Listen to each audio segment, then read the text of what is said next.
wani bawan Allah ya yi mafarki sai ke ba da labarin mafarkinsa yana ɗauki da wa'azi gare shi da kuma duk wanda ya ji. Ya ce ya kwanta bacci ne,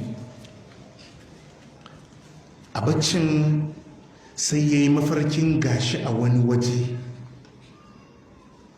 yanayin wajen mai ban tsoro, yana tafiya kamar irin a cikin gajimare amma mai duhu haka, yana ta yawo ya rasa inda zai yi. Yana tafiya a cikin wannan duhun sai ya gamu da wani bawan Allah yana ta kururuwa, yana ta ihu. Da ya ganshi sai ya je wajen shi, sai ya ce mishi, mana me ya same ka? Mutumin bai kula shi ba, yana ta kururuwa, yana ta ihu. Ya ce mishi, malam don Allah ka taimake ni ka saurare ni.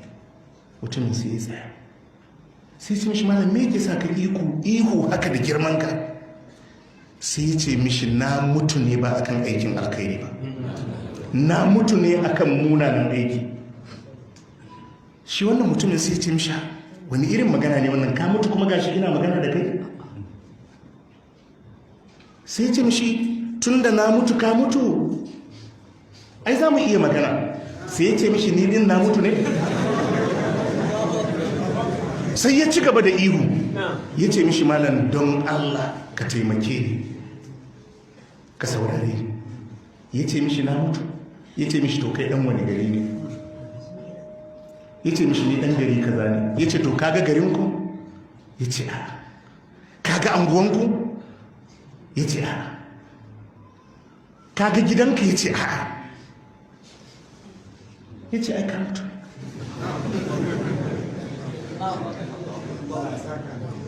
Ya ce mishi, to malam ana mutuwa haka kawai babu wani sababi? Sai ya ce, a kai dai nazari. Ya ce, to ni na dawo daga aiki ne, na zo na kwanta sai na ji yara suna shewa an kawo wuta. Ya ce, sai na duba ɗakina sai na gaba wuta, zan kunna AC. Ya ce, da na leka sai na ga ashe ba a canza layin ne daga inda wutanmu yake ba. Ya ce, sai na je zan canza. Ya ce, iya abin da na sani ke ne. Ya ce, wuta ne ya kama ka mutu. Da ya yi nazari sai ya ce, sai ce, to amma kai me yanzu ya saka kuka? Ya ce, munanan ayyuka na aka nuna mu, yanzu kai ma za a zo a nuna maka naka na alkhairi ne ko sharri. Sai ya yi ihu, yana ihun nan sai matarsa ta je ta zo ta kashe shi. Sai ta ce mishi, malam yaya? Ya tashi ya kalli ɗaki ya gan shi a ɗaki, sai ya ce, alhamdulillah. Haka ne, kaga dai mafarkin kamar wani wasa-wasa, na rantse da Allah a haka da ka tafi. Kawai za ka je kana ba da labari ne, a ka ji karan tayin ku ya fashe ne, ko ka ji karan me, kawai sai ka gaba kana. Amma dai ko ba komai ai akwai abin izina a cikin mafarkin sannan.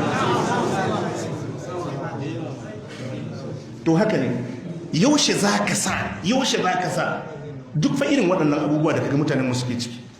Ma murtala wai akan siyasa mutum zai je wai ya shiga tsafi, akan siyasa zai je ya shiga tsafe-tsafe, ana bisne dabbobi da ransu, ana haɗa sunayen Allah da kasanta, ana munanan ababa wai don ya ci zaɓe. Wannan zaɓen in ka ci mani a cikinsa, wannan damuwa, yau a soke ka ta nan, gobe a soke ka ta nan, jibi a soke ka ta nan, me daɗinsa?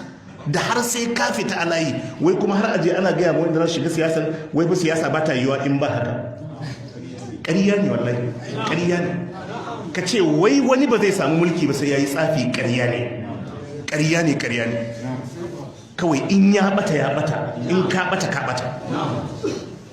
Amma cewa wai ba da a samu mulki ba sai an yi tsafi, to haka ne. Wani sun je sun bar addininsu saboda harkar siyasa, waɗansu akan kasuwa. 'Yan kasuwa ma sukan iya tsafe-tsafe ma junansu, saboda a karya mutum, a lalata jarinsa, a hana shi sakat, a hana shi zuwa kasuwa. To me da ka ɗauka?